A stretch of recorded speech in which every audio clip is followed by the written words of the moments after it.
There was a morning, I remember it vividly, when I sat on the edge of my bed, staring at the floor like it might have the answers I couldn't find. The sun had been up for a while, but I hadn't even brushed my teeth. My phone was already in my hand, and I had just scrolled through Instagram for 40 minutes straight without even realizing it. It wasn't a bad day. That was the problem. It wasn't anything. It was just another day in a long line of days where I felt like I was drifting, going through motions, checking boxes, existing but not really living. My to-do list was packed, but none of it felt meaningful. I had goals written down somewhere in a notebook I never opened anymore. I kept telling myself I'd start fresh on Monday, or next month, or after things calmed down. Spoiler alert, they never did. I wasn't in crisis. I wasn't falling apart. I was fine, but not really. I was quietly frustrated, silently burned out, and deeply stuck. I'd tried self-help books before. Let's be honest, most of them felt like pep talks that faded after 2 days. I'd start something, get pumped for a week, and then fall right back into my same routines. It felt like nothing could really stick. I thought maybe I just wasn't disciplined enough. Or maybe I wasn't one of those motivated people who wake up at 5 a.m. and drink green smoothies and run marathons before breakfast. But deep down, I knew I was capable of more. I just didn't know how to get there. I felt like I was waiting for motivation to strike like lightning, but it never came. One night, out of sheer boredom, I clicked on a YouTube video that mentioned a book called Atomic Habits by James Clear. I'd seen the cover a few times online, white with gold lettering. It sounded like another productivity book, and I wasn't exactly excited. But something about that moment made me click Add to Cart. 2 days later, it arrived. I opened it with zero expectations. I figured I'd skim a chapter or two and forget about it like the others. But something about the first few pages caught me, not because they were flashy or motivational, but because they were practical. There was this quiet clarity in the way the author explained things. Like, hey, you don't have to change everything overnight. You just have to get 1% better every day. That hit me harder than I expected. I kept reading. I started taking notes. But more importantly, I started thinking not about huge goals, but about small choices, about why I did the things I did every day, about how maybe, just maybe, it wasn't about fixing my life overnight. It was about understanding it, rewiring it, building something better, one small step at a time. And that's where this story begins. Because what came after wasn't a dramatic overnight transformation. It was slow, messy, human progress. But it was real. And it started with one book, with one moment of saying, I'm tired of being stuck. In this episode, I want to take you through the biggest lessons I pulled from Atomic Habits, not as a summary of the book, but as someone who actually applied it to my messy, imperfect, very real life. I want to show you what changed and what didn't, and maybe give you a little hope that if I can do it, so can you. Let's get into it. If there's one idea that completely shifted how I approach my life, it's this one. Small changes, done consistently, matter way more than big, dramatic ones done once in a while. Before I read Atomic Habits, I used to think that in order to change my life, I had to do something huge. Like overhaul my diet, start waking up at 5 a.m., hit the gym 6 days a week, meditate for an hour daily, read a book a week all at once. I thought, if I can just will myself to be this next level version of me, everything will click. And every time I failed to keep it up, I felt ashamed. Like maybe I just wasn't built for transformation. Maybe I wasn't disciplined enough. But Atomic Habits introduced this idea of the 1% rule, that getting just 1% better each day compounds over time. At first, it feels like nothing's happening. You don't see big results. But if you stick with it, the impact becomes massive. And I remember this line I'm paraphrasing that said something like, you don't rise to the level of your goals. You fall to the level of your systems. That floored me. Because I had all these big goals, but no consistent systems. Just hope and motivation, which never lasted more than a week. So I did something radically different. I started small, like embarrassingly small. Instead of work out 5 days a week, I made a rule. Put on your workout clothes and do one push-up. That's it. One. I gave myself permission to stop after that if I wanted. It sounds silly, right? But here's what happened.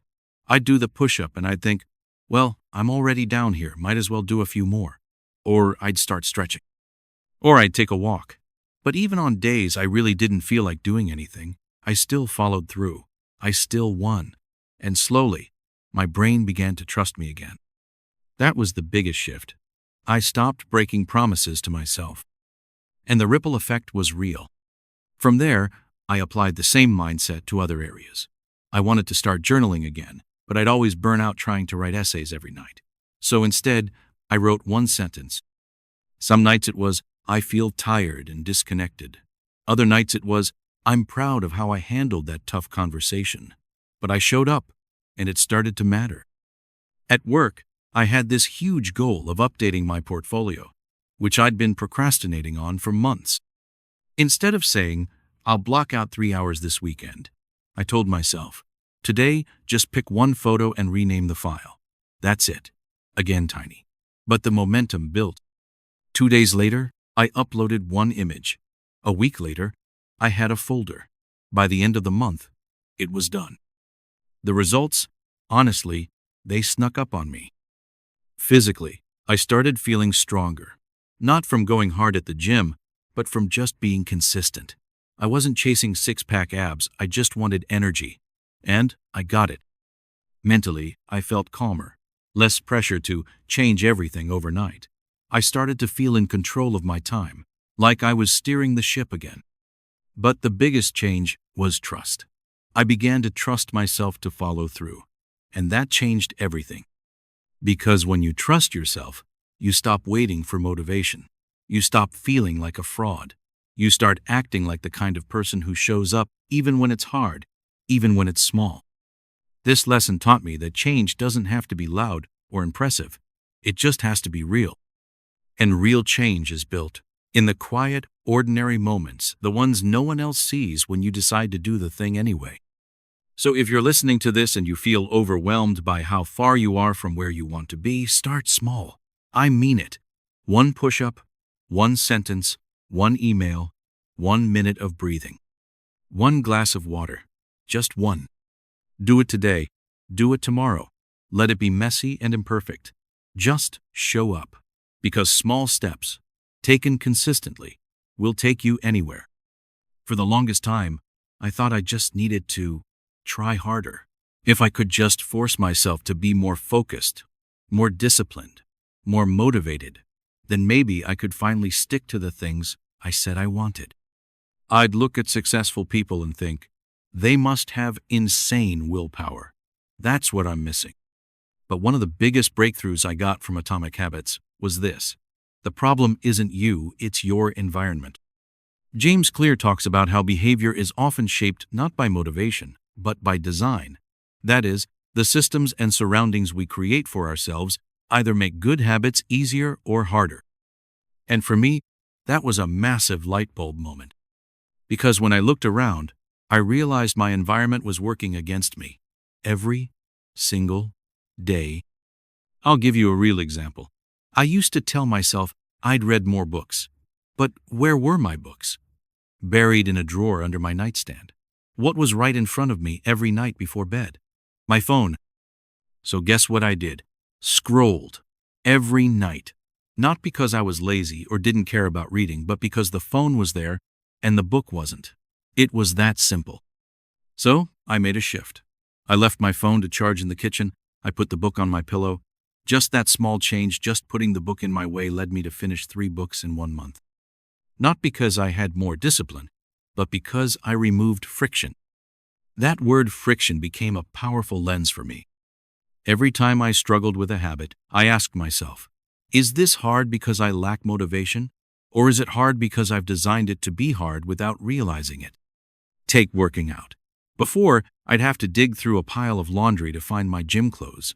Sometimes I'd skip the gym just because the thought of looking for clean socks made me groan. I know that sounds ridiculous, but it's true. Little barriers add up. So I simplified.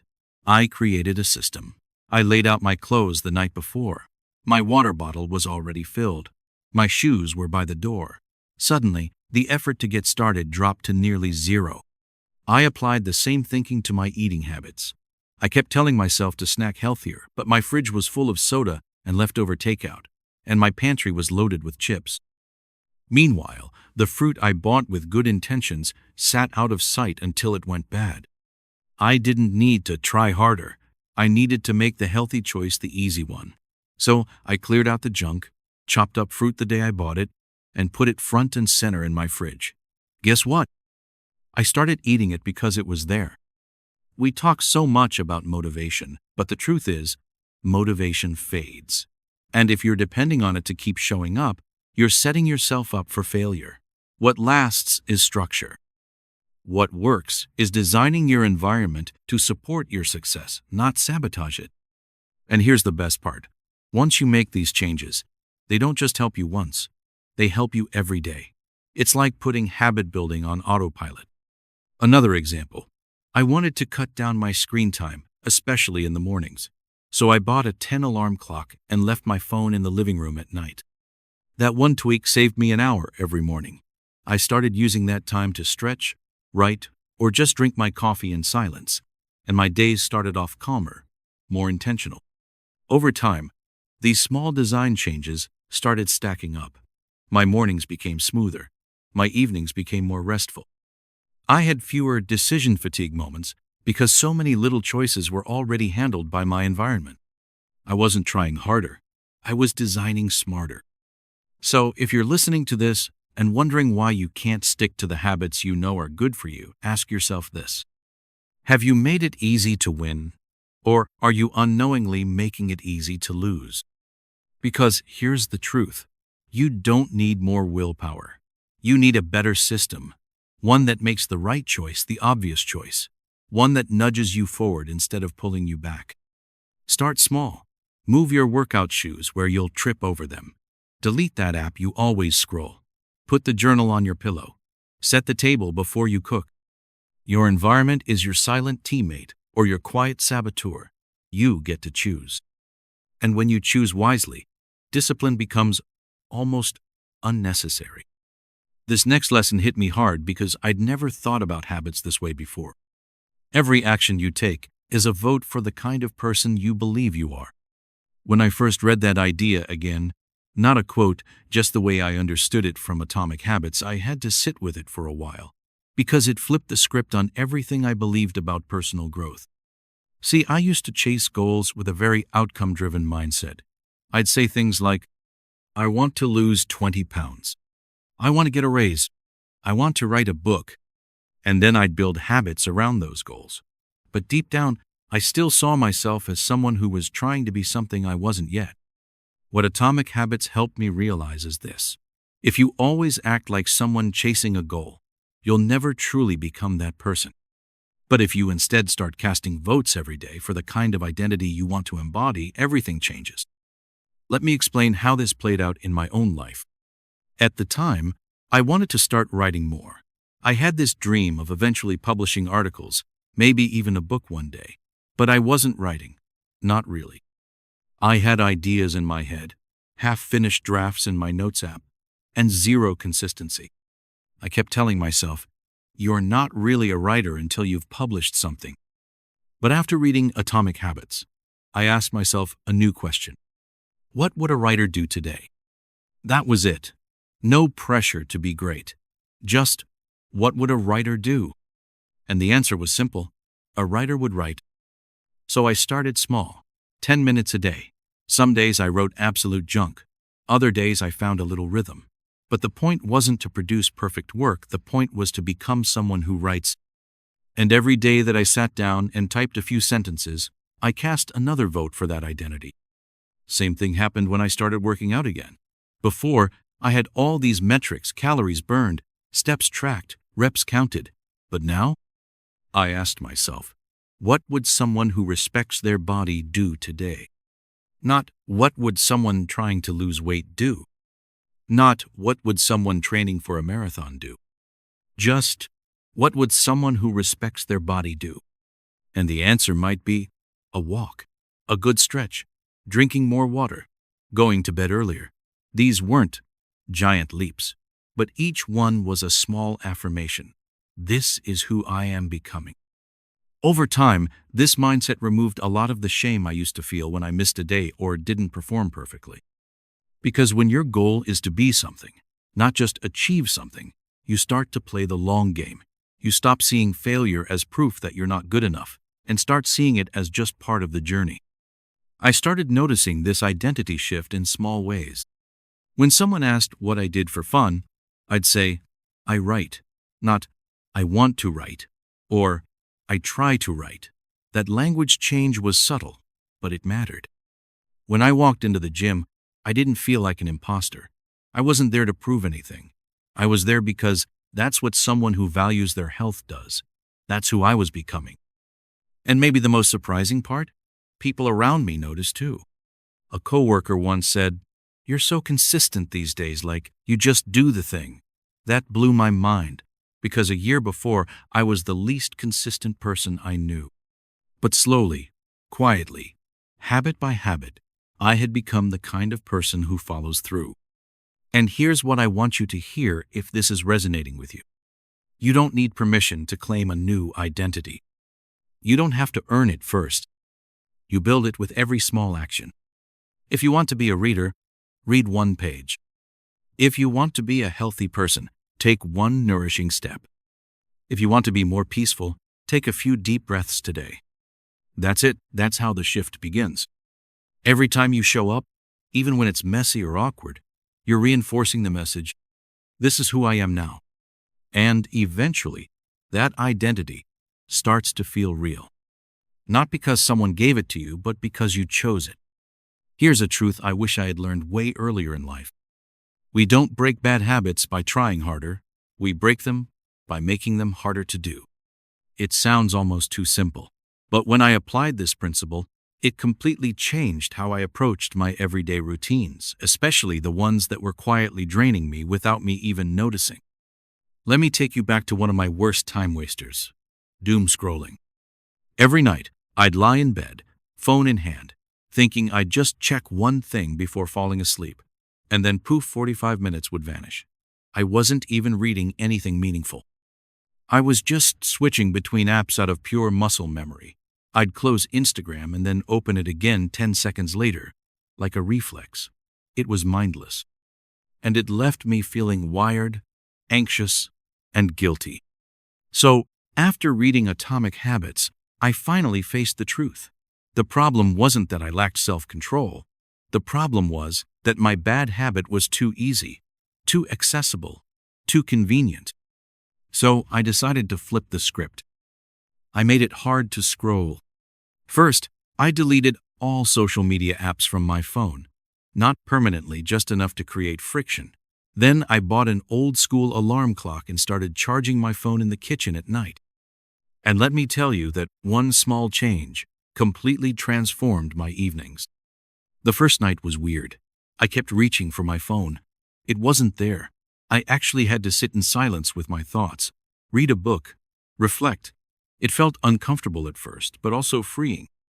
Over the next few weeks, I started sleeping better. I wasn't wired from staring at a screen. My mind felt clearer in the morning.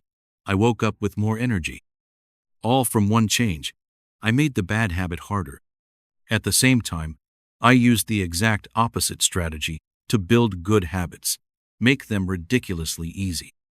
I wanted to drink more water, so I stopped telling myself, I'll drink 8 glasses a day, and instead, I just filled up a giant water bottle in the morning and put it on my desk. That's it. No fancy tracking. Just make it visible and easy. I ended up drinking more without even thinking about it. Same thing with stretching. I used to say I'd stretch when I had time. Spoiler, I never had time. So I placed a yoga mat right next to my bed in plain sight and committed to just lying down on it for 1 minute each morning. Once I was there, I'd naturally do a few stretches. It became part of my rhythm, not because I forced it, but because I removed the resistance. What I've learned is this: friction works both ways. Add friction to bad habits, hide the remote, uninstall apps, make snacks inconvenient. Remove friction from good habits. Prep your space. Reduce steps. Make it obvious. I even use this for spending less. I moved my shopping apps to a hidden folder on the third screen of my phone and disabled one-click purchasing. Now, when I feel that urge to impulsively buy something, I have to work to get to the checkout page, and that extra 15 seconds is often just enough for me to snap out of it. These tweaks don't seem like much, but the truth is, most of our daily behavior isn't driven by conscious choice. It's driven by ease, by default, by what's right in front of us. And that's why this lesson is so powerful. You don't have to rely on grit or willpower. You just have to shape your path so that the better option is the easier one. I think of it like this. If you're trying to roll a ball down a hill, would you rather push it uphill or build a slope that helps it roll naturally in the direction you want to go? Once I started thinking that way, everything changed. I stopped blaming myself for failing at discipline and started getting curious instead. What if I moved that temptation out of reach? What if I made the good thing one click closer? What if I stopped trying to force it and just made it flow? Because when a good habit is easy to start and a bad habit is hard to access, your chances of success go way up without the internal battle.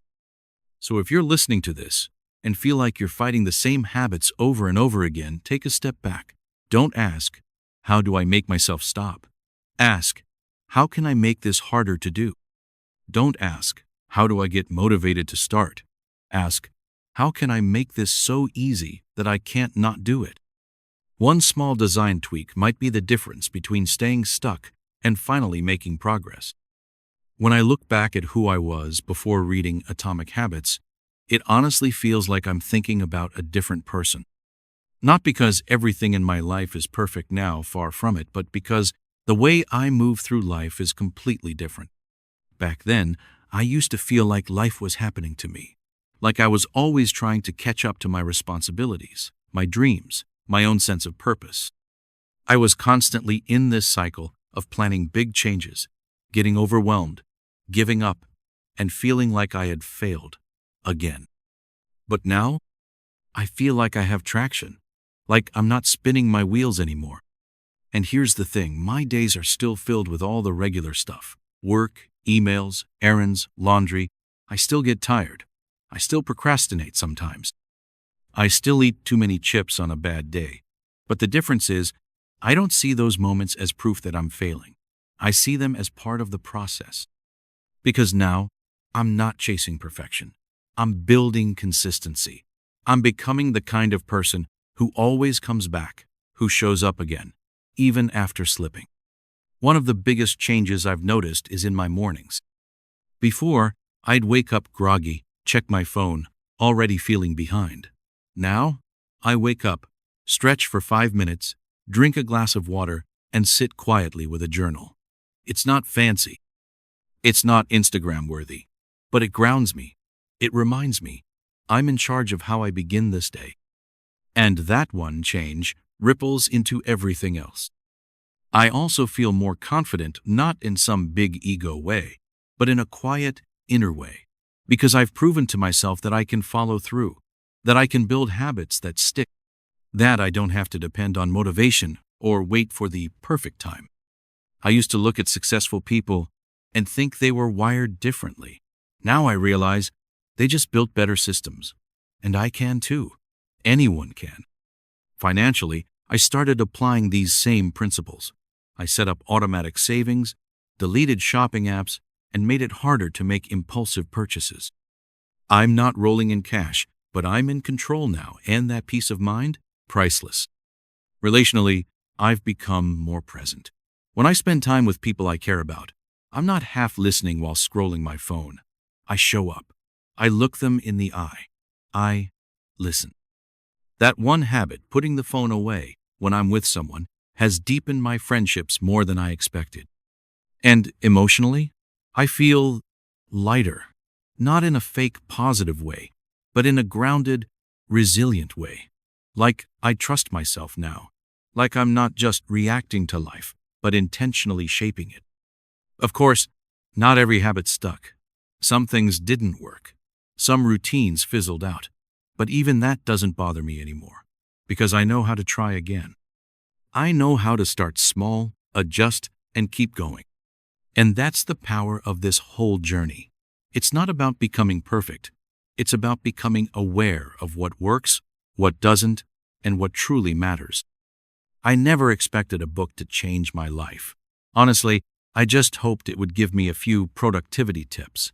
But what it gave me was something deeper, a new way of seeing myself, a new way of moving through the world, a belief that I could become the kind of person who doesn't just want better habits, but who lives them.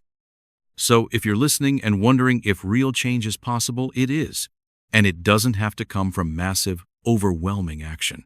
It can start with something tiny, quiet, almost invisible. But if you keep showing up, it compounds, it grows. And one day, like me, you'll look around and realize your life feels different. Not because everything outside has changed, but because you have. And honestly, that changes everything. If you're still listening, I just want to say thank you.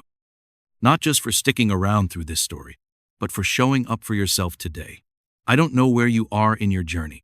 Maybe you're feeling stuck. Maybe you're overwhelmed. Maybe you've tried to change before and feel like nothing ever works. If that's you, I get it. I've been there. There were so many days I thought, this is just who I am now. Someone who starts and doesn't finish. Someone who plans but never follows through. But I was wrong.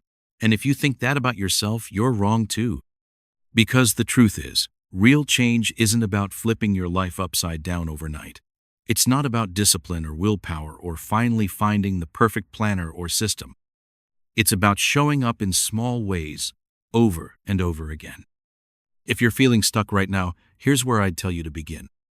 Choose one habit. Just one. Make it so small, it's almost laughable. And do it today, then again tomorrow, then again the next day. Let it be a seed. Let it grow roots.